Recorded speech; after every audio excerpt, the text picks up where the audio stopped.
এবারে সুন্দরবনের দিকে নজর রাখবো। সুন্দরবনে বাঁধের পরিস্থিতি বেহাল, জল ঢোকার আশঙ্কায় আতঙ্কে রয়েছেন এলাকার বাসিন্দারা। মৌসুমী বালিয়াড়াতে সমুদ্র বাঁধের অবস্থা খারাপ রয়েছে, এলাকার আতঙ্কে রয়েছেন গ্রামবাসীরা। সরাসরি কোয়েল রয়েছে আমাদের সঙ্গে। কোয়েল, এই মুহূর্তে কি পরিস্থিতি, সেখানে কি ছবি উঠে আসছে?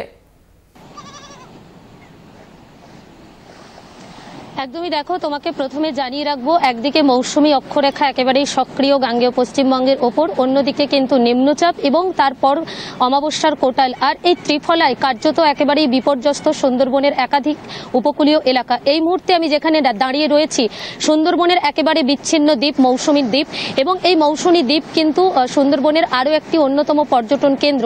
এখানে মৌসুমী দ্বীপের যে বালিয়াড়া, সেখানে যে বঙ্গোপসাগরের সঙ্গে যুক্ত থাকা চিনাই নদীর বাঁধ, সেই বাঁধের একেবারেই বেহাল অবস্থা।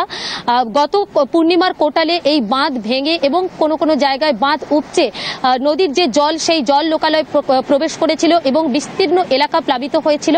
আবারও কিন্তু এই দুর্যোগ, আর যার জেরে কার্যত বিপর্যস্ত এখানকার জনজীবন। কারণ এই মুহূর্তে বাঁধের যা পরিস্থিতি, আর এই যে চিনাই নদী, সেখানে এই মুহূর্তে ভাটার টান, তা সত্ত্বেও যেভাবে উত্তাল রয়েছে নদী, জলস্তর যেভাবে বৃদ্ধি পেয়ে রয়েছে এবং বড় বড় ঢেউ, সেই ঢেউ কিন্তু সরাসরি এসে ধাক্কা মারছে এই যে নদী বাঁধ রয়েছে সেই বাঁধের গোড়ায়। একেবারেই তোমাকে দেখানোর চেষ্টা করব, এই যে নদী বাঁধ, যে বাঁধ কিন্তু একেবারেই কাঁচা বাঁধ, সদ্য মাটি ফেলে তার ওপরে চট চাপানো হয়েছে। এলাকার মানুষজন তারা কিন্তু বারবার অভিযোগ করছে, প্রতি বছর দুর্যোগের পর মাটি ফেলে বাঁধ মেরামতের কাজ করা হয় প্রশাসনের তরফে, কিন্তু প্রতি বছরই কিন্তু এই বাঁধ ভেঙে যায়, বাঁধ উপচে জল ঢোকে, এলাকার মানুষ তারা বিপর্যস্ত হয়ে পড়ে। বাড়ির গবাদি পশু থেকে বাচ্চা কাচ্চাদের নিয়ে প্রতি বছরই কিন্তু অন্যত্র সরে যেতে হয়। অনেক চাষের জমি সেগুলো প্লাবিত হয়েছে, চাষযোগ্যতা হারিয়েছে, পুকুরের মাছ নষ্ট হয়েছে। তো স্বাভাবিকভাবে আবারও এই অমাবস্যার কোটাল, আগামী 2-3 দিন আরো ব্যাপকভাবে জল বাড়ার সম্ভাবনা তৈরি হয়েছে। এই যে দুর্বল বাঁধ, সেই বাঁধ কিন্তু ভেঙে এবং উপচে জল ঢোকার একটা ব্যাপক সম্ভাবনা তৈরি হয়েছে, এবং যার জেরেই কিন্তু নতুন করে আতঙ্কিত হচ্ছে এলাকার মানুষজন। এবং এই যে বাঁধ, সেই বাঁধ কিন্তু ভাঙার আশঙ্কা তৈরি হচ্ছে, রাতে ঘুম উড়েছে।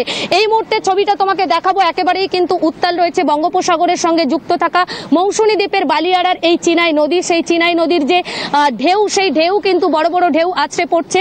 শুধুমাত্র এলাকা প্লাবিত হওয়ার পাশাপাশি যেমন স্থানীয় বাসিন্দাদের ঘরবাড়ি আশঙ্কা তৈরি হচ্ছে, তার পাশাপাশি কিন্তু এই মৌসুমী দ্বীপ যেহেতু এটা অন্যতম একটি সুন্দরবনের পর্যটন কেন্দ্র, সেখানে প্রায় 50টিরও বেশি হোমস্টে রিসোর্ট রয়েছে। সেই রিসোর্টগুলোও কিন্তু ব্যাপকভাবে ক্ষতিগ্রস্ত হচ্ছে, এবং সেই রিসোর্টগুলো ভেঙে যাওয়ার, সমুদ্রগর্ভে নদীগর্ভে তলিয়ে যাওয়ার আশঙ্কা তৈরি হচ্ছে।